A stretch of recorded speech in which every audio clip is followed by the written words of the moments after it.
আল্লাহ রাসূল ঘরের মধ্যে বসে আছেন। ইতিমধ্যে ফাতেমা নবীর মেয়ে ঘরের মধ্যে ঢুকছে। যেই ঘরের মধ্যে ঢুকছে নবী মুস্কি মুস্কি হাসতেছে। আপনারা বলেন তো, বাবা ঘরের মধ্যে বসে আছে আর মেয়ে যদি ঢোকে আর বাপ যদি হাসে, তাহলে মেয়েদের শরম কম না বেশি? আপনাকে এলাকার মেয়ের শরম কম না বেশি? কম। মেয়েদের শরম খুবই বেশি। আমি এটা বোঝার কারণ হলো আল্লাহ আমাকে 3টা মেয়ে দিছে। 3টা মেয়ে দিছে, আমি বুঝবার পারছি তো যে মেয়েদের শরম কেমন। আমার 3টা মেয়ের কোনো মেয়ে আজ পর্যন্ত আমার কাছে নির্দিষ্ট অঙ্কের টাকা চায়নি। যখন কোনো কিছু দরকার তখন ঘরের মধ্যে এসে ঘুরঘুর করে ঘরে। আমি জিজ্ঞাসা করি, মা কিছু লাগবে? যদি আপনি বোঝেন। আমার কাছে যদি আপনি বোঝেন। এই পকেট থেকে বের করে 200 টাকা দিলাম, ওখানে ঘুরতেছে। আমি বললাম, মা আর লাগবে? যদি দেন। তো আবার 100 টাকা দিলাম। আমি যেই বললাম, মা আর কি তোমার লাগবে, তখন বলে আলহামদুলিল্লাহ। কেমন লাগলো? আমার তো বড় ভাইয়ের ছেলেও আছে, মেয়ে আছে। ওরে একদিন জিজ্ঞেস করলাম, কে ভাই, তোর ছেলে যখন তোর কাছে টাকা চায় কিভাবে চায়? তো আমার বড় ভাই বলতেছে, শালার লাগবে 104,000। এমন রাগ হয়ে গেছে, ছেলে বলতেছে শালা লাগবে 104,000। আমি সেদিন বুঝলাম নারীদের শরম আছে, পুরুষদের শরম কম। জোরে কোন কথা ঠিক? আমার সম্মানিত মায়েরা শোনেন, ঘরের ভিতরে নবী যখন মুস্কি মুস্কি হাসে, মা ফাতেমা তখন বলে, বাবা আমাকে দেখে হাসার কারণ কি? আল্লাহ রাসূল বললেন, মা একটা খবর তোমাকে অনেক দিন হলে দিবার চাই, কিন্তু খবরটা দেই না। ফাতেমা বলে, বাবা কি খবর? বলে, খবরটা হলো আল্লাহ তোমাকে তোমার আমল আখলাক দেখে খাতুনে জান্নাত ডিগ্রি দিয়েছে। আল্লাহ তোমাকে দেখে, তোমার আমল আখলাক দেখে। কি ডিগ্রি? কি ডিগ্রি? খাতুনে জান্নাত, মানে জান্নাতি নারীদের নেত্রী। জান্নাতি নারীদের নেত্রী ডিগ্রি দিয়েছে। এই খবর শোনার সঙ্গে সঙ্গে ফাতেমা আলহামদুলিল্লাহ আল্লাহর শুকর আদায় করে মুচকি মুচকি হাসতেছে। আল্লাহ রাসূল বলে, ফাতেমা তুমি আবার হাসতেছো কেন? ফাতেমা বলে, বাবা আল্লাহ আমাকে এত বড় ডিগ্রি দিয়েছে, তার শুকরিয়া তান আমার মায়েরা বোনেরা আপনারাই হলেন তো আসল। আল্লাহ রাসূল বলেছেন, দুনিয়ার সমস্ত দামি সম্পদের মধ্যে সবচাইতে উত্তম সম্পদ হলো ইমরাহাতুস সালেহা, একজন নেককারিনী নারী। জোরে কোন সুবহানাল্লাহ। আমার মায়েরা যদি ভালো হয়ে যায়, মায়ের পেট থেকে সন্তানগুলো কি হবে? ভালো হবে। আজকে যে সন্তানগুলো কোরআনের মাহফিলে বসে আছে, বিশ্বাস করেন এই সন্তানের মাগুলো ভালো ভালো মায়ের সন্তান হিসাবেই তারা এই জান্নাতের বাগানে চান্স পেয়েছে। জোরে কোন সুবহানাল্লাহ। আর যে সন্তানগুলো রাস্তাঘাটে ঘোরাফেরা করতেছে, ওরা যখন মায়ের পেটে ছিল না, মা তখন পেটত নিয়ে গোটা পাড়া ঘুরিছে। ওরা মায়ের পেটের মধ্যেই ঘরণে ব্যারাম পাচ্ছে। জোরে কোন কথা ঠিক কিনা? এরা এই সাইটেও আসবে না, খালি মেলার মধ্যে ঘুরবে আর কাবাব খাবে, চাপ খাবে। আমি তো শুনলাম রসুনের চাপ আছে, চাপ খুঁজতেছে চাপ। আরে পাগলেরা, কবরের চাপ যদি খাবার না চাও তাহলে জান্নাতের বাগানে একটু সময় দাও। জোরে কোন কথা ঠিক? জবান থেকে একটু আনন্দ প্রকাশ পায়। জোরে কোন সুবহানাল্লাহ। রাসূল বললেন, ফাতেমা আল্লাহ তোমাকে খাতুনে জান্নাত ডিগ্রি দিলে কি হবে মা? তুমি জান্নাতি নারীদের নেত্রী হলে কি হবে? আল্লাহ তাআলা তো একজন নারীকে কিন্তু জান্নাত দিবে। যেই বলছে, আপনারা তো সুবহানাল্লাহ বলেন, আপনারা ওয়াজের তালুক পড়া সুবহানাল্লাহ বলেন, কিন্তু যেই নবী বলেছে আল্লাহ তোমার আগে একজন নারীকে জান্নাত দিবে, তখন ফাতেমার সুবহানাল্লাহ কয় না। রাসূল বলে, ফাতেমা তোমার কি মন খারাপ? বলে, মন খারাপ হওয়ার কারণ হলো আল্লাহ আমাকে খাতুনে জান্নাত ডিগ্রি দিল, আর আমার আগে একটা মেয়েকে জান্নাত দেবে। কোন আমলের কারণে ওই মেয়েটা আমার আগে জান্নাতে যাবে, এটা না বলা পর্যন্ত আমার মনে আর কোনো আনন্দ নাই। আজকে যে মায়েরা পর্দার অন্তরালে বসে আছেন, ফাতেমা কিন্তু জান্নাতি নারীদের নেত্রী, কিন্তু তার আগে একটা মেয়েকে আল্লাহ জান্নাত দিবে। আমল করার কারণে, কোন আমলের কারণে? এই আমলটা পুরুষ মানুষের জন্য শোনা দরকার না হলেও নারীদের জন্য শোনা দরকার আছে না নাই? যেরকম আছে না না? আপনারা চুপটি করে বসে থাকেন। আজকে সে আমলের কথা আপনাকে বলবো, আপনারা ফাতেমার আগে জান্নাতে যাবেন। সুবহানাল্লাহ। আল্লাহ রাসূল আসরের নামাজের পর সাহাবীর দিকে মুখ ঘুরাইছেন। একটু মদিনার কথা শোনেন, আমার নবীর জীবনী শোনেন। আসরের নামাজের পরে সাহাবীর দিকে মুখ ঘুরাইছেন। সমস্ত সাহাবীদের নিয়ে নবী আলোচনা করতেছেন, সাহাবীরা শুনতেছেন। এমন সময় ফেরেশতা জিবরাইল হাজির। সুবহানাল্লাহ। ফেরেশতা জিবরাইল এসে বলতেছে, ইয়া আইয়ুহান নাবিয়্যু হারজিল মুমিনিনা আলাল কিতাল। আল্লাহু আকবার বলেন না? নবী গো, খালি নামাজের ওয়াজ, রোজার ওয়াজ, তাসবিহ তাহলিলের ওয়াজ করলে হবে না। আপনি কি জানেন যে আপনি মক্কা ছেড়ে মদিনায় হিজরত করেছেন? মক্কার কাফেররা বসে নাই, যে কোনো সময় এরা মদিনা আক্রমণ করতে পারে। আর মদিনা যদি আক্রমণ করে, আপনি দোয়া দিয়ে, দরুদ দিয়ে, নামাজ দিয়ে, রোজা দিয়ে আপনি মদিনা বাঁচাবার পারবেন না। মদিনা বাঁচাতে হলে এদেরকে স্ট্যান্ডিং আর্মির মতন গড়ে তুলতে হবে। ওই কাফের বেঈমানদের বিরুদ্ধে লড়াই করতে হবে। ইয়া আইয়ুহান নাবিয়্যু হারজিল, হার্স মানে বোঝেন? হার্স মানে সৈন্য। খালি রুকু সেজদা করলে হবে না, এটাও করা লাগবে। ক্যাডার হওয়া লাগবে। ক্যাডার বোঝেন? পুলিশ দেখলে ভয় দৌড় দেন কেন?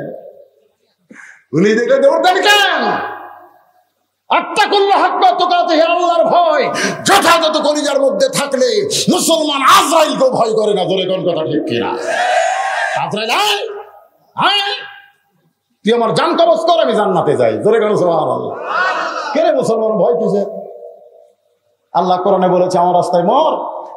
দুনিয়ার মানুষ তোদেরকে মৃত্যু বললেও আমি আল্লাহ ঘোষণা করে দিলাম, ওয়ালা তাকুলু লিমান ইউকতালু ফি সাবিলিল্লাহি আমওয়াত বাল আহইয়া। বাল আহইয়া, তোর মৃত্যু নাই, তুই অমর।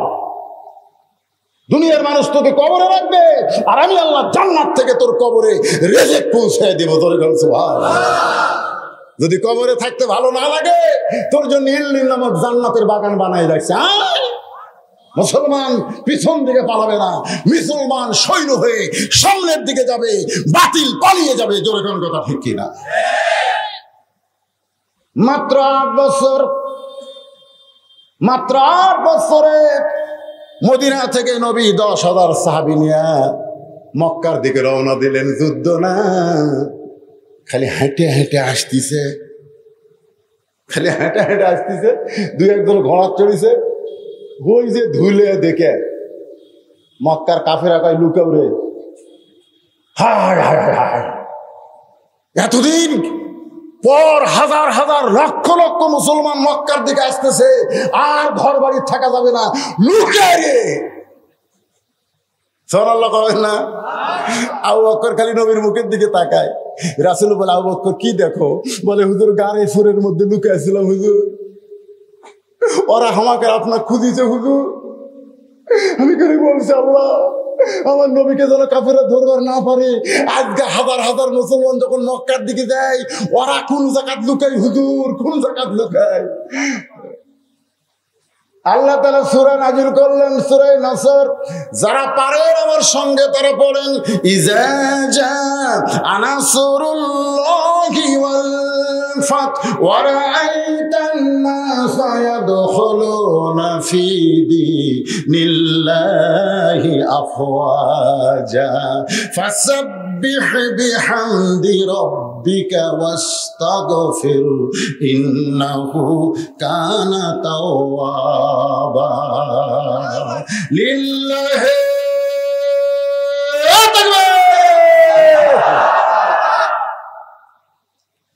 নাই রে, কেউ নাই। আল্লাহ রাসূল কাবা ঘর উঠলেন। কাবা ঘর উঁচু জায়গা। উঠে বললেন, এই মক্কার লোকেরা, আমি একদিন গভীর রাত্রে মক্কা ছেড়ে মদিনায় হিজরত করেছি, তোদেরকে পালান লাগবে না। তোরা যতই যুদ্ধ অপরাধী হ, আমি রাসূল তোদেরকে মাফ করে দিলাম, ফাঁসি দিব না। সুবহানাল্লাহ।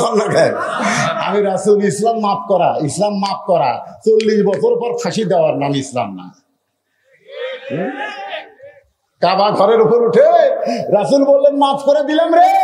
এ আবু জাহেলের বেটা ইকরাম ইবনে জাহেল, যে উহুদের ময়দানে নেতৃত্ব দিয়ে আমার দান্নান শহীদ করেছিস, তোকে মাফ করে দিলাম রে। আবু সুফিয়ান, উহুদের ময়দানে তুই নেতা হয়েছিস, তোকে মাফ করে দিলাম রে। হিন্দা, আমার চাচা আমির হামজার কলিজা চাপায় খাইছিস, তোকে মাফ করে দিলাম। জোরে কর সুবহানাল্লাহ। হাসি, হ্যাঁ, মিথ্যা সাক্ষী দিয়ে হাসি দেয়। মাফ করে দিছে রাসূল। কাবার ওপর থেকে দেখে এক বুড়ি মানুষ টোপলা লিয়া পরে আর ওঠে। হাই রে বুড়ি রে, বুড়ির চাইতে টোপলা বড়। আল্লাহ রাসূল কয় আমি আলামিন, আবু জেহেল ডিগ্রি দিছে, সেই নবী মাফ করে দিলাম, তারপরে বিশ্বাস নাই। নবী কাবা ঘর থেকে নেমে দৌড়ে গিয়ে বুড়িটার সামনে গিয়ে বললেন, বুড়িমা আপনি এরকম এত বড় হাই টোপলা নিয়ে কোথায় যান? বুড়ি বলতেছে, বাবা তুমি জানো না, আব্দুল্লাহ ইতিম পোলা মদিনা থেকে মক্কাতে সে যাকে পাচ্ছে তাকে মারতেছে। মিডিয়া ভুল প্রচার করছে, টুপিওয়ালারা জঙ্গি। সিনেমার মধ্যে হুমায়ুন ফরিদি মস্ত বড় টুপি মুখর দাড়ি, এই শালা এটিএম শামসুজ্জামান ইয়া বড় টুপি মুখর দাড়ি, জুব্বা করে মেয়ে মানুষ দেখলে চোখ মারে। আর মিডিয়া সিনেমা দেখা আসা কয় হুজুরাই লুচ্চারে, হুজুরাই লুচ্চারে। আপনারা কম তো এটিএম শামসুজ্জামান কি হুজুর, হুমায়ুন ফরিদি কি হুজুর? এই শালারা তো লুচ্ছে, হুজুরের পোশাক পরে। এখন ওইটা দেখে যুবকেরা কয় বজরুল রশিদ মনে হয় তা। আল্লাহ নবী বললেন, বুড়িমা আপনি যে কথা শুনেছেন সেইটা ঠিক নয়। আব্দুল্লাহ ইতিম পোলাকে কি আপনি কোনোদিন দেখছেন? আপনি যদি তাকে দেখতেন তাহলে এমন কথা বলতে পারতেন না। বুড়ি বলতেছে, বালাই ষাট, খবরদার আব্দুল্লাহ ইতিম পোলার কথা আমার কাছে বলিস না বাবা, ওর নাম শুনলে আমি হাত ফেল করব। এত ভয় খাওয়া খাচ্ছে, এত মিডিয়া খারাপ প্রচার করছে আমার নবীর চরিত্র নিয়ে। নাম বলিস না, নাম শুনলে হাত ফেল। আল্লাহ রাসূল বলে, বুড়িমা তাহলে টোপলা তো টানতে পারতেছেন না, আমি আপনার কুলি হইয়া কোথায় যাবেন সেই পর্যন্ত আপনাকে টোপলা পৌঁছায় দিব। বুড়ি বলতেছে, তুই কোন মায়ের সন্তান রে? তোর মা ভালো, তোর বাবা ভালো। আমার পেটের 4টা সন্তান, আমার পেটের 4টা সন্তান আব্দুল্লাহ ইতিম পোলা ভয়ে হামাক ছাড়িয়া দৌড় মারছে। আমি বলছি, বাবা আমি তোকে বুড়ি মারে আমার সাথে নে। আমার ছেলেরা বলতেছে, বুড়ি তুই মর, তোর টান বেড়েছে, আমরা মরবো নাকি? আমার সন্তানের আমার ছেড়ে গেল, আর তুই কার মায়ের সন্তান আমার টোপলা টানবি? আল্লাহ রাসূল টোপলা মাথায় নিছে। বুড়ি বলতেছে, টোপলা নিয়ে কি পালায়ে যাবি? নই বললেন, পালাবো কেন, হাত ধরেন, তালদার পালাচ্ছি না। বুড়ি কয়, যাকবারে কুলিও পেলাম, লাঠিও পেলাম। জোরে কোন সুবহানাল্লাহ। নবী আমার কুলি হয়েছে, বুড়ির লাঠি হয়েছে। পাহাড়ের গুহা পর্যন্ত এসে বলতেছে, বাবা এটা হলো নিরাপদ এলাকা, এই গুহার মধ্যে আমি থাকতে চাই। আমার অসংখ্য লোক এই পাহাড়ের গুহার মধ্যে লুকে আছে, আমি এইখানে লুকাবার চাই। আল্লাহর নবী গুহার মধ্যে বুড়িটা টোপলা দিয়া বলে, বুড়িমা তাহলে আপনি থাকেন, আমি এখন চলে যাব। বুড়ি বলতেছে, বাবা তুমি তো চলে যাবা, যাওয়ার সময় আমি তোমাকে একটা উপহার দেবার চাই। বলে, কি উপহার দিবেন? বলেন, আমার টোপলার মধ্যে একটা ছুরি রয়েছে, আমার টোপলার মধ্যে একটা ধারালো ছুরি রয়েছে, এই ছুরিটা আমি গোপনে রাইখা দিছি। যদি আব্দুল্লাহ ইতিম পোলারে পাইতাম তাহলে ওর বুক বরাবর আমি বসায় দিতাম। আমি আব্দুল্লাহর পোলারে পাইনি, তুমি যদি পাও এই ছুরিখানা তার বুকে বসায় দিও।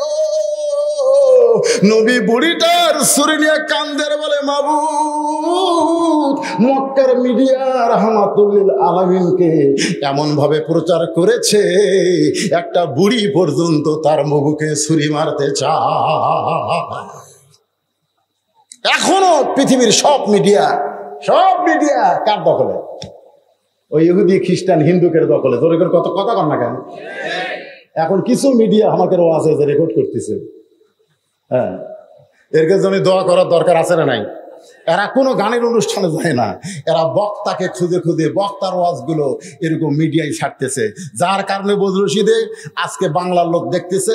আমাদের বাংলাদেশের লোকেরা লন্ডন যারা আছে, আমেরিকা যারা আছে, ব্রিটেন ফ্রান্সে যারা আছে, সৌদি আরব দুবাই যারাই আছে, তারা কিন্তু আমার ওয়াজ দেখতেছে। জোরে কোন কথা, ঠিক কথা কণ্ঠে। তাহলে মোটামুটি এই মিডিয়াটা আছে, কিন্তু পেপার টেপার যা আছে ওরা মাত্র 4 জন মেয়ে মানুষ বারে দাদির মতন গামছা গাওয়া দিছে ঢাকা ভার্সিটি। কয়জন? 4 জন মেয়ে মানুষ বলতেছে ওরা পোশাকের স্বাধীনতা চাই। 40টা মিডিয়ামকে ধরে আসছে, ওইটা আবার বিশাল ভাবে টেলিভিশনে খবর করতেছে। 4 জন ন্যাংটা মেয়ের খবর টিভি দেয়, আর আমার মতন বক্তা হাজার হাজার মানুষ নামাজ করে, এই খবর কোনদিন বাংলার মিডিয়া দেখায় না। ধরে কোন কথা ঠিক, কথা কন না কেন? আল্লাহ রাসূল ছুরিটা নিয়ে কাঁদতেছে। বুড়ি বলে, বাবা যদি তোমার ভয় লাগে তাহলে তুমি আমার সঙ্গে গুহার মধ্যে থাকো, তোমাকে যাওয়া লাগবে না বাবা, আমার টোপলার মধ্যে অনেক খাবার আছে, আমরা 2 জন মিলে খাবার চাই। নবী কান্দের বলে, বুড়িমা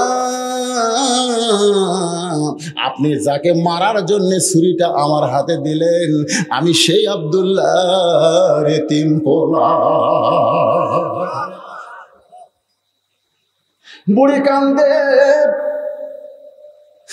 আর চিল্লায় বলে, পাহাড়ের গুহার মধ্যে কে কোথায় লুকে আছো, বের হও। আর লুকিয়ে থেকো না, লুকিয়ে থাকার জন্য নয়, বরং বের হয়ে তাকায় দেখো, যে মানুষটার ভয়ে আমরা লুকাইছি সেই মানুষটার চাইতে ভালো কোনো মানুষ দুনিয়াতে না। পাহাড়ের গুহার ভিতর থেকে সবাই মাথা বের করলেন।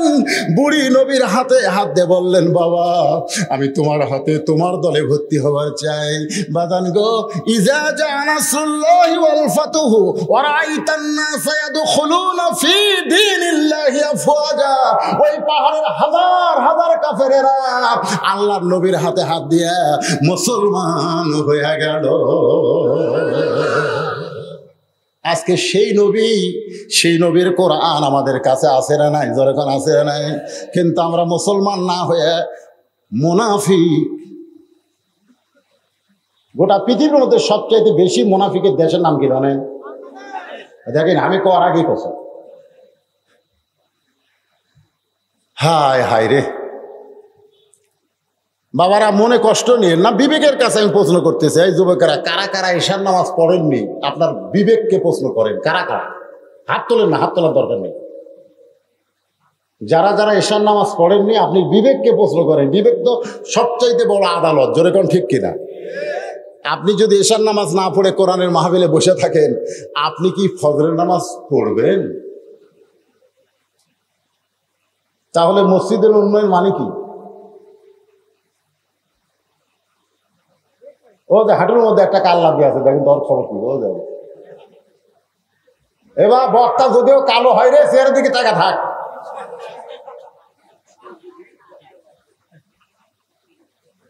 কি ভাল লাগতেছে না? তাকায় থাকেন। আমার মা বোনদের জন্য 4টে লাইন ওয়াজ করার দরকার আছে না নাই? আবার ওরা যাবে আর কবে, হুজুর আমাকে লাইন তুলে দেওয়ার ওয়াজ করলো না। এই জন্য আপনারা একটু ধৈর্য ধরেন। আপনাকে অনেক ওয়াজ শুনালাম, এখন মা বোনদের জন্য 5টা মিনিট বলবো। এর মধ্যে আবার ওটা বসে করবেন নাকি যে হুজুর এখন মেয়ে একের ওয়াজ ধরতে আমরা যাই? আরে মেয়ে তো আমার বাড়িতে আছে না নাই? আছে না নাই? আসার সময় দাড়ি ধরে আদর করে, আমার বউ দাড়ি ধরা কয়, কখন আসবেন কখন আসবেন?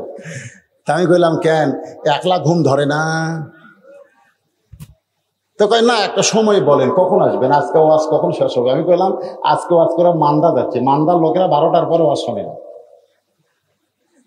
না 12টার পরে মান্দার লোকেরা ওয়াজ শোনে না। আমি শুনি। তো আমার বউকে আমি বললাম, নাও আসতে পারি। বলে তাহলে কোথায় যাবেন? আমি বললাম যদি আজরাইল আমার ধরে তাহলে বল তর্কে আসা যায়। আমার বউ কান্দের কয় আপনাকে আজরাইল ধরবে এই কথা আমার মনে হয় না, খালি পুলিশ ধরবে, র্যাব ধরবে, এটা আমার মনে হয়। আজকে যারা কোরআনের মাহফিলে বসেছে যুবক, এটা তোমাদের জীবনের শেষ মাহফিল হতে পারে। এশা নামাজ পড়ো নাই, তওবা করো। ফজর থেকে জীবনে একটা ওয়াক্ত নামাজ আর বাদ দিতেছিও না। ফজর থেকে নামাজ শুরু করে দাও। ইন্নাস সালাতা তানহা আনিল ফাহশাই ওয়াল মুনকার। একমাত্র নামাজই পারে মানুষকে যাবতীয় খারাপি থেকে বাঁচাই দিতে।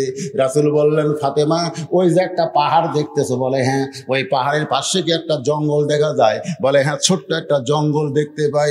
রাসূল বলে, ফাতেমা ওই জঙ্গলের পাশে যে ছোট্ট একটা ঘর, ওই ঘরটা হলো একটা কাঠুরিয়ার ঘর।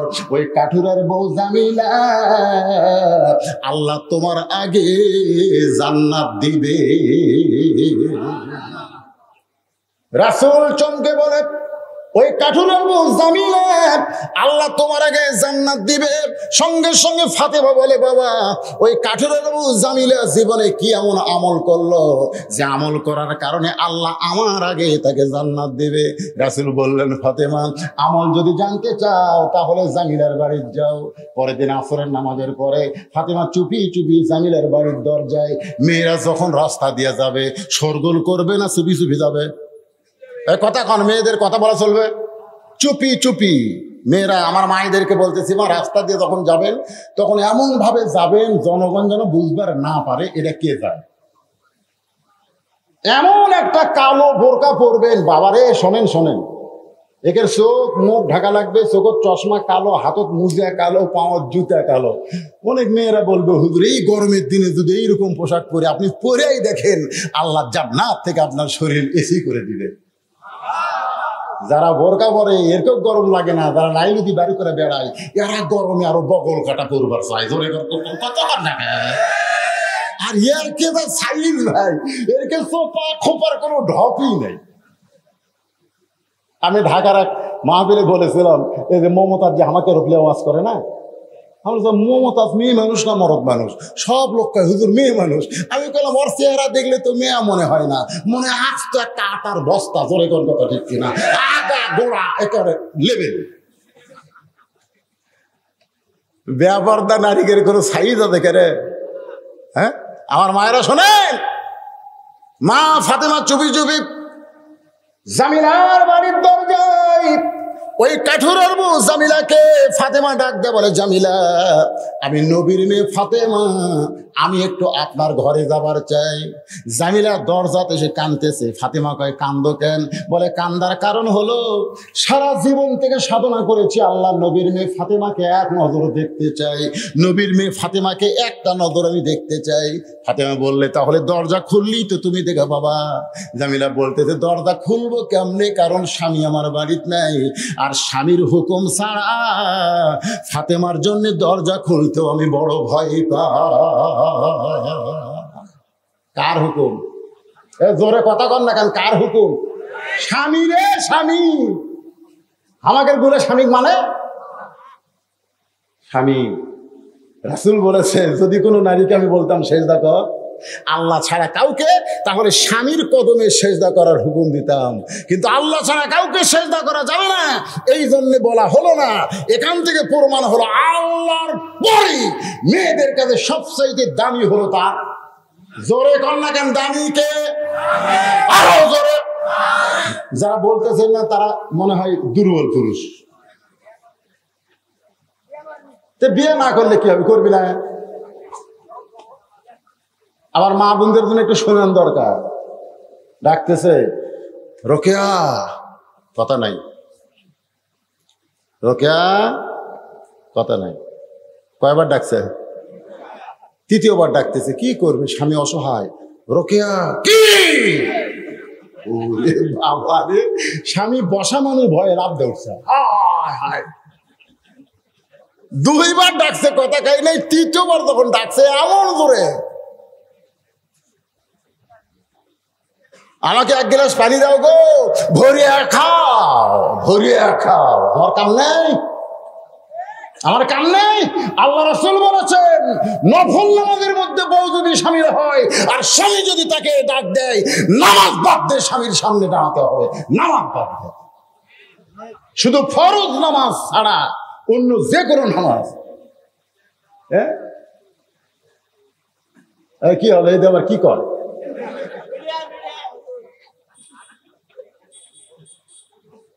গোসল করার আগে দুপুর বেলায় বউকে বলতেছে, আসো গো, রাত্রে তোমারও ঘুম বেশি, আমারও ঘুম বেশি, দিনের বেলা একটু লুটু লুটু খেলি। বউ বলতেছে, আমি রোজা আছি, আমি রোজা। রোজা আছে, স্বামী জানায়নি। আমি মায়েদের পায়ে হাত দিয়ে বলতেছি, নফল নামাজ, নফল রোজা স্বামীর হুকুম ছাড়া করা যাবে? জোরে কোন করা যাবে? না শব্দ জোরে কোন করা যাবে? ফাতেমা চমকে উঠে বলতেছে, জামিলা তাহলে কি তুমি দরজা খুলবা না? জামিলা বলতেছে, আজকের মতো আপনি ফেরত যান, আজকের মতো ফেরত যান, আগামীকাল এই সময় আসবেন, দরজা খুলে দিব। কারণ স্বামী যখন কাঠ বিক্রি করে বাড়িতে আসবে, স্বামীর কাছ থেকে দরজা খোলার হুকুম নিব। ফাতেমা মনে মনে কয়, আল্লাহ রে, এটা কেমন বউ রে, স্বামীর হুকুম নাই দেখে হামাক ঘুরে দিচ্ছে। কাক ঘুরে দিচ্ছে? খাতুনে জান্নাত ঘুরে দিচ্ছে, স্বামীর হুকুম নাই। পরদিন ফাতেমা আবার চুপি চুপি, কি আমলের কারণে আমার আগে জান্নাত যাবে জানা লাগবে না? পরের দিন আবার চুপি চুপি যেই বের হয়েছে, হোসাইন পিছন থেকে ডাক দেওয়া, বলে, মা গতকাল কোথায় গেছিলেন? আজকে আমি যাবো। একলা একলা তো ভালোই ঘুরতেছে। ফাতেমা দেখলো হোসাইন তো যে যে দিয়ে কি করবে, হোসাইনকে সঙ্গে নিয়ে গেছে। দরজার কাছে যে হোসাইন বলতেছে, মা এই ভাঙ্গা বাড়ির দরজা আপনি গতকাল আসছেন, আবার আজকে পাচ্ছেন? ফাতেমা বলতেছে, জামিলা দরজা খুলে দাও। জামিলা বলতেছে, দরজা খোলার জন্য 1 ঘন্টা হলে দাঁড়িয়ে আছে, কিন্তু খোলা যাচ্ছে না। ফাতেমা বললেন, খোলা যাবে না কেন? বলে, কে যেন বললো, মা মা ওই সন্তানকে নিয়ে যদি ঢুকতে চান তাহলে আজকের মতো আপনি ফেরত যান, আর সন্তানকে বাইরে রেখে যদি আপনি একা ঢোকার শর্ত দেন তাহলে আমি দরজা খুলবো। কারণ আমার স্বামী শুধু আপনার ব্যাপারে অনুমতি দিছে, আপনি সন্তান নিয়ে আসবেন সেই অনুমতি আমার স্বামীর কাছ থেকে নেওয়া হয় নাই।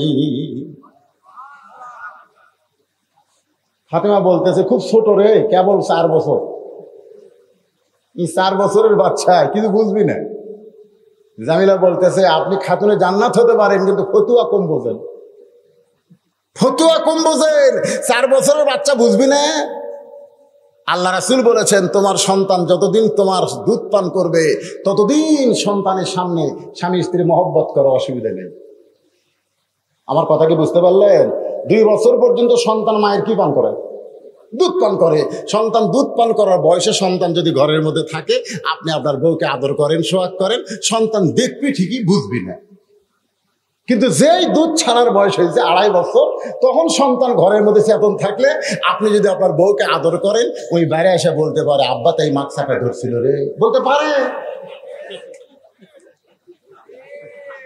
চিন্তা করে দেখেন, নিজের 2.5 বছরের বাচ্চার সামনে আমার হালাল বউকে আমি আদর করতে পারবো না।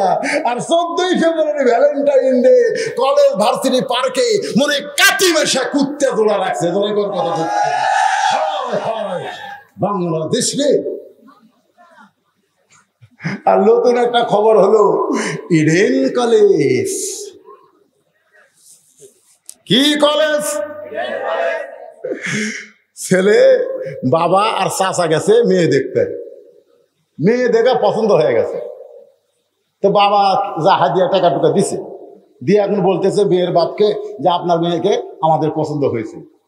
তো ছেলে আর বাপ চাচা যখন আসতেছে তখন ছেলে বলতেছে, আব্বা পছন্দ তো করলেন, কিন্তু মেয়েটা কোন কলেজে পড়ে শোনা লাগবে। তো বলে, বাবা তা তুই শোনাই। তো ছেলে যায় মেয়ে বলতেছে, আপনার তো আমার বাপ মা পছন্দ করছে, তা আপনি কোন কলেজে পড়েন? মেয়ে কছে ইডেন। যে ইডেন কছে ভাই, ওই এত জোরে দরজা ভেঙে গেছে। বাপ কয়, কে রে দৌড়েস খে? ইডেন কলেজে যারা পড়ে এরা হলো ব্যবসা, ওর বিয়ে করে কোনো লাভ নেই, বিয়ের আগে ওরকে কামটা সব হয়ে যায়।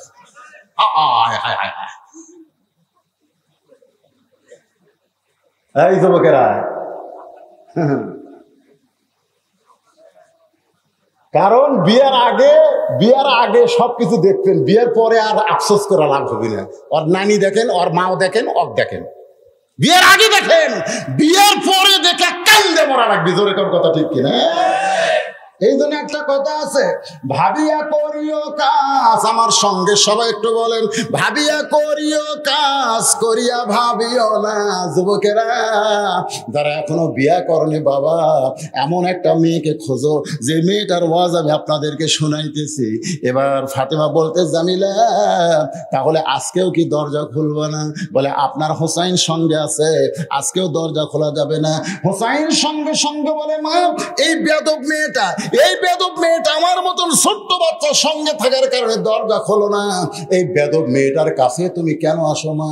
ফাতেমা কান্দের বলে, হোসাইন রে তুমি যারে বেয়াদব বলতেছো বাবা, তোমার নানা বলেছে ওই মেয়েটা তোমার মায়ের আগে জান্নাতে যাবে। হোসাইন তুমি যাকে বেয়াদব বলতেছো, তোমার নানা বলেছে ওই মেয়েটা তোমার মায়ের আগে জান্নাতে যাবে। কোন আমলের কারণে? আমল হলো একটাই, যে মেয়েটা স্বামীর কথা মতো চলে ওই মেয়েটাকে আল্লাহ জান্নাত দিয়া দিবে। আমার মায়েরা যারা আছেন মা, 1 নম্বর আমল হলো নামাজ, 2 নম্বর হলো রমজান মাসের রোজা, 3 নম্বর সতীত্বের হেফাজত পর্দা করা, আর 4 নম্বর স্বামীর কথা মতো চলা। এই 4টে আমল যদি আপনারা করতে পারেন মা, আপনাদের আর কোনো ওয়াজ লাগবে না, আপনারা ফাতেমার সাথে জান্নাতি হবে। সুবহানাল্লাহ বলেন। নবীর কাছে গেছে, বুঝলেন? হোসেন কার কাছে গেছে? তাকান, কার কাছে? নবীর কাছে গিয়ে বলে, না আমার মায়ের আগে একটা মেয়ে জান্নাতে যাবে। তুমি কইছো কি আমল করে যা খোঁজ লেওয়া লাগবে কেন? দুনিয়ার যত কিছু আগে তোমার কাছে আসে, তারপরে মানুষের কাছে প্রচার হয়, ঠিক কিনা বলেন? আল্লাহ রাসূল এই যে কোরআন শরীফ দেখতেছেন, এটা আগে কার কাছে আইছে? রাসূলের কাছে। এমন ভাবে নবীর হাত ধরছে, এভাবে হাত চাপে ধরে বলতেছে, না কোন আমলের কারণে কাঠুরার বউ জামিলা আমার মায়ের আগে জান্নাত যাবে না বলা পর্যন্ত আমি হাতই ছাড়বো না। নবীর হাত ধরেনি তো, নানার হাত ধরছে। আমার নানা, নবী হলো বিশ্ব নানা, বলে এখন সুবহানাল্লাহ, সবচাইতে ভালো নানা। এমন ভাবে হাত ধরছে, নবী ডাক দিয়ে, চালিয়ে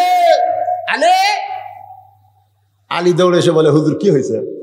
বলে, তোর বেটা আমার হাত যেভাবে ধরছে। হোসেন হাত ছেড়ে দাও। হোসেন বলতেছে, আব্বা আপনি জানেন কি অকাম করছে? হয়তো জিদ্দাত কামড় খাচ্ছে, কি অকাম করছে মানে কি? নবী কোনো অকাম করে? কিন্তু লাতি যে বর্তমান সরকার আর চর্ম নাই, এই কিন্তু লাতি আর নানার অভিনয় চলতেছে। জোরে কোন কথা ঠিক কিনা? কথা বুঝতেছে না ভাইজান? আমরা মিছিল যদি 400 বার করি, 100 পুলিশ আমাকে ধরে বার আসে, আর ওরা মিছিল করলে সামনে 200 পুলিশ, পিছনে 200 পুলিশ ওর পড়া দেয়, ওরা মিছিল মারে। জোরে কোন কথা ঠিক কিনা? আমি কই কে রে, এত সরকার বিরোধী কথা কয়, এরপরে এরকম একটাকে ধরে না কেন? আমাকে একজন বলে, হুজুর আপনি জানেন না, নানা লাতি যে নানা লাতি। ঠিক কথা কি হয়?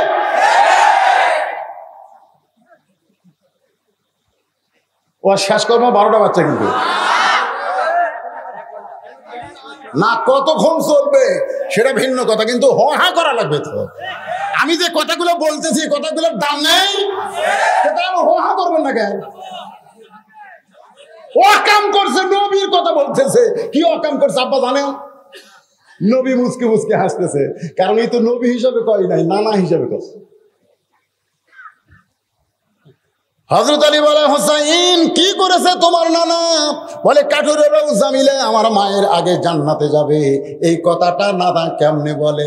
আল্লাহ রাসূল বলে, আলী রে তুমি বলে দাও কোন আমলের কারণে ওই কাঠুরার বউ জামিলা ফাতেমার আগে জান্নাতে যাবে। আলী বলতে, হুজুর আপনি কিন্তু নিষেধ করেছিলেন। আল্লাহ রাসূল বলে, আলী আজকে বলার হুকুম দিলাম। ফাতেমা দৌড়ে এসে স্বামীর হাতটা ধরে বলতেছে, তাহলে কাঠুরের বউ জামিলা আমার আগে জান্নাতে যাবে, এটা কি আপনি জানেন? বলে, আমি জানি না, আল্লাহর নবী আমারে জানাইছে। ফাতেমা বলে, তাহলে কেমনে? রাসূল বললেন, শোনো ফাতেমা, তোমার কি মনে আছে একদিন দুপুর বেলায় তুমি একটা ওড়না এনে আমার হাত দিয়ে বললে, স্বামী গো, আজকে 2 দিন হলে হাসান হোসেন না খেয়ে কাঁদতেছে, ঘরে খাবার কিছু নাই, আপনার হাতেও টাকা নাই, এই ওড়নাটা বিক্রি করে যেই টাকা হবে সেই টাকা দিয়ে সামান্য খাদ্য কিনে নিয়ে চলে আসেন। আলী বলতেছে, ফাতেমা, তোমার ওড়না নিয়ে যখন বাজারে যায়, ওড়না তখন আমার জামার পকেটের মধ্যে ছিল, আমি জামার পকেটের ওড়না বের করার সাহস পাই না, কারণ বের করে যদি বিক্রি করতে চাই আর খরিদ্দার যদি জিজ্ঞাসা করে ওড়না কার, আমি যদি বলি আমার বউ ফাতেমার, তাহলে খরিদ্দার মনে মনে চিন্তা করবে যে স্বামী বউয়ের জন্যই বেচা খায়, সেই স্বামী হলো দুর্বল স্বামী। ও ফাতেমা, আমি তোমার ওড়না পকেটের মধ্যে নিয়ে বাজারের মধ্যে যখন ঘুরতেছিলাম, বিক্রি করার সাহস পাচ্ছিলাম না, এমন সময় এক খরিদ্দার আমাকে সালাম দিয়ে বলে, আলী ভাই, আমার মনে হয় আপনি কিছু বিক্রি করবেন। আমি আলী চমকে গেলাম, আমি বিক্রি করব তুমি কেমনে জানো? আমি তাকাই দেখি লোকটা একটা ব্যাগ বের করে আমার সামনে ধরলো, আমি পকেট থেকে তোমার ওড়না বের করে যেই ব্যাগের মধ্যে দিলাম, লোকটা একটা বার ওড়নার দিকে তাকালো না, বরং ব্যাগের মাথা ধরে আমার হাতে 6টা দিরহাম দিয়ে লোকটা চলে গেল। ও ফাতেমা, ওই 6টা দিরহাম নিয়ে আমি খাবার দোকানে গেলাম, দোকানদারকে বললাম, ভাই, এই 6টা দিরহামের যতটুকু খাবার হয় ততটুকু খাবার দাও, আমার হাসান হোসাইন ক্ষুধার জ্বালায় কাঁদতেছে। দোকানদার 6 দিরহামের খাবার টোপলা করে যেই মাত্র আমার হাতে দিবার চায়, এমন সময় এক সাইলকারী ফকির এসে আমাকে সালাম দেয়, বলে, আলী রে, আজকে 3 দিন হলে আমার বাড়িতে কোনো খাবার নাই, ও আলী, যদি পারো তাহলে আল্লাহর হস্তে একটু দান করো। ও ফাতেমা, আমার এত রাগ হয়ে গেল, কারণ আমি 6টা দিরহাম ওড়না বিক্রি করার টাকা দিয়ে খাবার টোপলা নিয়েছি, আর এমন সময় আমার কাছে যখন খাবার চাই, আমার এত রাগ হয়ে গেল, আমি যেন বলবো তুমি আমার কাছ থেকে সরে যাও। এমন সময় আল্লাহর কোরআন আমার সামনে দাঁড়ায় বলে, আম্মা সাইলা ফালা তানহার, আলী রে, সাইলকারীকে ফিরাস না। আমি পকেট থেকে একটা দিরহাম বের করে ওই ফকিরকে যখন দিবার চাই, এমন সময় আল্লাহর কোরআন বলতেছে, ওমা তুনফিকু মিন শাইইন ফি সাবিলিল্লাহি ওয়াফা ইলাইকুম ওয়া আনতুম লা তুজলামুন। আলী রে, ফকিরকে যদি একটা দিরহাম দেস, আল্লাহ তোকে 10টা দিরহাম দেবে, 2টা দিরহাম দিলে তুই 20টা পাবি, 6টা দিরহাম যদি দেশ আলী, আল্লাহ তোরে 60 দিরহাম দিয়া দিবে। আমি আলী, এটা বিষয় না, উটটা তোমরা নিবা কিনা? এক খরিদ্দার কানে কানে বলতেছে, উটটা আমার পছন্দ হয়েছে, আপনাকে 160 দিরহাম দিতে চাই। আলী বলে, ফাতেমা, ওই 100 দিরহাম উটওয়ালাকে দিয়া, বাকি 60টা দিরহাম দিয়া 2 বস্তা খাবার, 1 বস্তা কান্দে আর 1 বস্তা হাতে করে যখন দরজায়, তোমার কি মনে আছে তুমি দরজা বন্ধ করে দিলে? আমি বললাম, ফাতেমা, দরজা খোলো, তুমি শুধু বললা ওড়না বিক্রি করে টাকা দিয়া 1 টোপলা খাবার হবে, 2 বস্তা খাবার কোথায় পাইলেন? যতক্ষণ 2 বস্তা খাবারের কথা না বলবেন ততক্ষণ আমি ফাতেমা দরজা খুলবো না। আর রিজালু কাওয়ামুনা আলান নিসা, আল্লাহর কোরআন বলতেছে পুরুষের নারীদের উপরে থাকবে। ফাতেমা দরজা না খুললে আমি বলবো না, ফাতেমা বলতেছে আপনি না বললে দরজা খুলবো না। ও ফাতেমা, তোমার কি মনে আছে তুমি যখন দরজা খুললাই না, কারণ তুমি এমন একজন নারী, তুমি এমন একজন বউ, স্বামী কেমনে কামাই করে খুদ থেকে নিয়ে আসে, বেতন পায় 5,000 আর বাসা ভাড়া 10,000, প্রত্যেক বাজার ইলিশ কিনে আনে, এই শালাতে ঘুষ খায়, এটা বইয়ের ধরার দরকার আছে না নাই? দরকার আছে না নাই? তুমি এমন বউ যে অন্য বিক্রয়ের টাকা দিয়ে 1 টোপলা হবে, তুমি 2 বস্তা দেখে যখন দরজাই খুললে না, তখন আমি কান্দের হাতে বসতাম রাগ করে আল্লাহর নবীর দরবারে। আমি যখন নবীর দরবারে, তখন নবী বসেছিলেন, আমাকে দেখি নবী দাঁড়িয়ে গেলেন, আমার কাঁধ থেকে বস্তা নামায় নিলেন, হাত থেকে বস্তা নামায় নিলেন। আমি বললাম, নবী গো, আপনি এত ভালো, অথচ আপনার মেয়ে ফাতেমা দরজা খুললো না। আপনি আমার কাঁধ থেকে বস্তা নামায় নিলেন, কিন্তু আপনার মেয়ে ফাতেমা দরজা খুললো না। রাসূল মুস্কি হাসিতে বলে, আলী রে, যদি ফাতেমা দরজা খুলতো তাহলে তুমি কি আমার কাছে আসতে? তাই না? তা তো আসতাম না। তো দরজা খোলেনি, না খোলার কারণে তুমি আমার কাছে আইছো। এখন তুমি বলো তো, তোমার কাছ থেকে অন্য কে কিনছে? আলী কয়, হুজুর, আমি তো জানি না।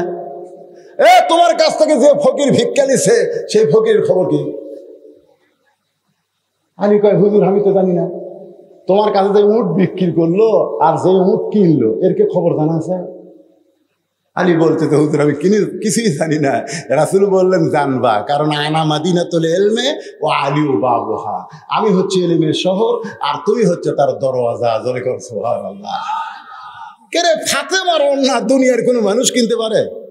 হ্যাঁ, ফাতেমা হলো পর্দানিশী, তার ওন্না ফাতেমা না বুঝে তোমাকে বিক্রি করে দিতে পারে, কিন্তু দুনিয়ার কোনো মানুষ কিনতে পারে ফাতেমার ওন্না? এক আলী ছাড়া দুনিয়ার কোনো পুরুষ লাড়বে পারবে? এই জন্য আমি আল্লাহ ফেরেশতা পাঠাছি, 6 দিরহাম দিয়ে যাও ফাতেমার ওন্না কিনে জান্নাতে জমা দাও। ফাতেমার ওন্না জান্নাতে আছে, নবী বলতেছে ওই 6 দিরহাম তোমার দিছে। তুমি যখন খাবার কিনবার গেছো তখন আল্লাহ তাআলা বলতেছে আল্লাযী খালাকাকুম, আল্লাহ সূরা মুলকের মধ্যে বলতেছেন তাবারাকাল্লাযী বিয়াদিহিল মুলকু ওয়া হুয়া আলা কুল্লি শাইইন কাদির আল্লাযী খালাকাল মাউতা ওয়াল হায়াতা লিয়াবলুয়াকুম আইয়ুকুম আহসানু আমালা। ধরে কার সুবহানাল্লাহ। আল্লাহ কয় ফেরেশতা যা ওই 6 দিরহাম নিয়ে আয়। ফেরেশতাকে আল্লাহ 6 দিরহাম দিয়ে হাসান হোসেনের খাবার কিনতেছে। আল্লাহ বলতেছে যারা আমার বান্দা হবে তাদের কাছে সন্তান আগে না, দুনিয়া আগে না, তাদের কাছে আল্লাহ আগে। জোরে কোন সুবহানাল্লাহ। লিয়াবলুয়াকুম, পরীক্ষা হবে, পরীক্ষা। দেখি আজকে পরীক্ষা আলী কাক ভালোবাসে। ফেরেশতা ফকির হয়ে তোমার কাছ থেকে 6টা দিরহাম নিয়ে গেছে। ওই 6টা দিরহাম যখন নিয়ে যায় ফেরেশতা কান্দা দেখে আল্লাহ কয় কান্দিস কেন? বলে আল্লাহ সন্তানের জন্য খাবার কিনবার চাইছিল আর সেইটা ফকির হয়ে নিয়ে আসলাম। আল্লাহ কয় এতই যদি দয়া হয় তাহলে যে উটের পিঠে চড়ে ফাতেমা জান্নাতে যাবে ওই উটটা বিক্রি হবে যা। ওই ফেরেশতাই উটটা বিক্রি করছে। 100 দিরহাম বাকিতে আবার 160 দিরহাম কিনেছে। 100 দিরহাম তারে দেওয়ার পরে বাকি 60 দিরহাম দিয়ে 2 বস্তা খাবার কিনেছ। ফাতেমা চিল্লায় বলে বাবা ওয়াজ তো ভালোই করতেছেন, কিন্তু জামিলা আমার আগে জান্নাতে কেমনে যাবে? আল্লাহ রাসূল বলতেছে আলী বলো বলো। আলী বলতেছে ফাতেমা শোনো, আল্লাহ তুমি জান্নাতি নারীদের নেত্রী হওয়ার কারণে তোমাকে হাঁটে হাঁটে জান্নাত দিবে না। জান্নাতি নারীদের নেত্রী হওয়ার কারণে আল্লাহ তোমাকে উটের পিঠে করে জান্নাতে নিয়ে যাবে। জোরে কোন সুবহানাল্লাহ। কিন্তু উটটা জান্নাতের একেবারে নিকটতম এসে থমকে দাঁড়াবে। ফেরেশতা বলবে আল্লাহ উট এমন জায়গাতে এসে দাঁড়ালো, এখান থেকে জান্নাতে তো পাওয়া যায় না। আল্লাহ বলতেছে উট যদি না যায় টেনে টেনে নিয়ে যাওয়া লাগবে। ফেরেশতা কয় আল্লাহ উটের কি ধরে টানবে, টানার তো কিছুই নাই। আল্লাহ তখন বলবে, আলী বলতেছে আল্লাহ বলবে ওই যে ফাতেমার ওন্না আছে, ওই ওন্নাটা উটের গলায় লাগায় দাও। আলী বলে ফাতেমা তোমার ওন্নাটা উটের গলায় যখন লাগানো হবে সেই ওন্নাটা নিচে ঝুলতে থাকবে। এখন এইটা কে টেনে উটটাকে জান্নাতে নিয়ে যাবে? এমন সময় বলবে আল্লাহ জামিলা তোমার স্বামী সব সময় দোয়া করতো আল্লাহ যে বউটা আমার হুকুম ছাড়া ফাতেমার জন্য দরজা খোলে না, আমার সেই বউটাকে তুমি সবার আগে জান্নাত দিও রে ফাতেমা। আল্লাহ স্বামীর দোয়া কবুল করে ওই জামিলাকে সবার আগে জান্নাতে কেমনে দিবে? কারণ তুমি হলা খাতুনে জান্নাত। তখন আল্লাহ বলবে উটের ওই ওন্নাটা টেনে টেনে ফাতেমাকে জান্নাতে নিয়ে যাও। তুমি মনে করবে আমি জান্নাতে যাচ্ছি, কিন্তু তোমার পা উটের পা পিঠ থেকে মাটিতে পড়ার আগে, জান্নাতে পড়ার আগে ওই জামিলার পা জান্নাতে চলে যাবে। আপনারা বলেন তো এই আলোচনার মধ্যে মা বোনদের পর্দার কথা আছে না নাই? স্বামীর কথা মানার কথা আছে না নাই? হ্যাঁ, এই মা বোনদের জন্য একটা কমপ্লিট ওয়াজ আল্লাহর রাস্তা আমি দিয়ে দিলাম। আমার মায়েরা যারা কষ্ট করে বসে আছেন, মা স্বামীকে মানবেন, স্টার জলসা দেখবেন না, জি বাংলা দেখবেন না। আর স্বামীগুলোকে আমি বলতেছি বাবা দরকার হলে প্যালাস দিয়ে ডিশের লাইন কাটে দাও, যদি বউগলে জান্নাত যাওয়ার চাও। আল্লাহ পাক আমাদের সকলের জন্য কবুল করুক। সকলে বলে আল্লাহুম্মা আমিন। বাজান উঠা বসা করেন না বাজান, প্রথম মাহফিল রে নানা ধরনের বিপদ আপদ মুসিবত আসতে পারে। আমরা একটু আল্লাহর কাছে সম্মিলিত দোয়া করব, অসুবিধা আছে? ইস্তিগফার ওয়া আস্তাগফিরুল্লাহ আস্তাগফিরুল্লাহাল্লাযী লা ইলাহা ইল্লা হুয়াল হাইয়ুল কাইয়্যুম ওয়া আতুবু ইলাইহি লা হাওলা ওয়া লা কুওয়াতা ইল্লা বিল্লাহিল আলিয়্যিল আযীম। ভাইজান এই যে শোনেন, একটা অন্ধ হাফেজ এক চিনেন আপনারা? যারা ইউটিউব দেখেন তারা দেখবেন মাঝে মধ্যে ওকে আমার সঙ্গে দেখা যায়। ও মাঝে মধ্যে 2-1টা মাহফিল আমার সঙ্গে যায়। আজকে আমার সঙ্গে আসে না, একা একা আইছে। এখানে মাগরিবের পরে কিছু সময় ওয়াজ করেছে, অন্ধ মানুষ, আধা ঘন্টা ওয়াজ করছে, 30 পারা কোরআন শুনে শুনে মুখস্থ করছে। অন্ধ মানুষ শুনে শুনে মুখস্থ করছে। আপনি কোরআন আল্লাহুম্মা আমিন। আল্লাহুম্মা আনতাস সালাম ওয়া মিনকাস সালাম তাবারাকতা ইয়া যাল জালালি ওয়াল ইকরাম। আয় আল্লাহ তাআলা, কঠিন গরমকে উপেক্ষা করে কদ্দমাক্ত মাটির উপরে তোমার বান্দারা ঘন্টার পর ঘন্টা বসে আলোচনা শুনেছি। আল্লাহ মেহেরবানি করে আজকের মাহফিল আমাদের সকলের হেদায়েতের জন্য, নাজাতের জন্য, জান্নাতের জন্য কবুল করে নাও। আল্লাহ যারা কষ্ট করে মেহনত করে আজকের এই জান্নাতের বাগান লাগাইছে, আল্লাহ তাদের কষ্টগুলোকে জান্নাতের বিনিময়ে কবুল করে নাও। আল্লাহ এই মসজিদকে কিয়ামত পর্যন্ত কবুল করে নাও। তোমার ঘর মসজিদকে মহব্বত করে নগদে বাকিতে যারা দান করেছে, আল্লাহ তাদের দানগুলোকে জান্নাতের বিনিময় হিসেবে কবুল করো। আল্লাহ আমাদের মধ্যে যারা অসুস্থ আছে, আল্লাহ সুস্থ করো, অভাবকে মোচন করো। যাদের বাপ মা কবরে চলে গেছে, রব্বির হামহুমা কামা রব্বায়ানি সগীরা, বাপ মার কবরকে জান্নাতের টুকরা বানিয়ে দাও। আল্লাহ যে আলোচনাটুকু এতক্ষণ করা হলো, আল্লাহ আল্লাহ আমরা নবীকে মহব্বত করি, নবীর আদর্শ আমাদেরকে কবুল করার তৌফিক দিয়ে দাও। আল্লাহ যুবকদেরকে 5 ওয়াক্ত নামাজি বানায় দাও। মা বোনদেরকে পর্দা নিশাবেদা সালিহা কবুল করে নাও। যে যা নিয়ত করে হাত তুলেছে, আল্লাহ সকলের নেক নিয়ত নেক আশা কবুল করো।